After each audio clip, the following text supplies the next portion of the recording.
తథాస్తు దేవతల ఆఖరి శ్లోకం 12వది. స్తోతుం న శక్నోమి గుణైర్భవంతో చక్షుర్విహీనః పది సంప్రమోహ దుర్గేమహమస్మిన్ పతితో అస్మి కూపే యువాం శరణ్యౌ శరణం ప్రపద్యే. ఓ అశ్విని దేవతల్లారా, నేను కళ్ళు లేనివాడిని అయ్యాను, మీ ఇద్దరిని స్తుతించడానికి అశక్తుడనయ్యాను. దారి తెలియక ఈ కోపంలో పడ్డాను. నేను మీ జంట దేవతలను తథాస్థ దేవతలుగా నమ్మి శరణు వేడుతున్నాను. నన్ను ఈ కోపంలో నుంచి మీరే బయటకు తీసుకురండి అని ఈ శ్లోకం అర్థం అన్నమాట.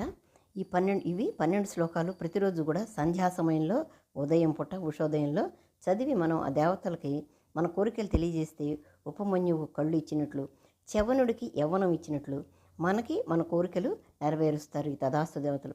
ఓం తథాస్తు దేవతాయ నమః. ఓ అశ్విని దేవతలారా, సర్వే జనా సుఖినో భవంతు. సుకన్య చవనుల కథ కూడా నేను లింక్ పెట్టాను, మహాభారతం వింటే మీకు అర్థమవుతుంది.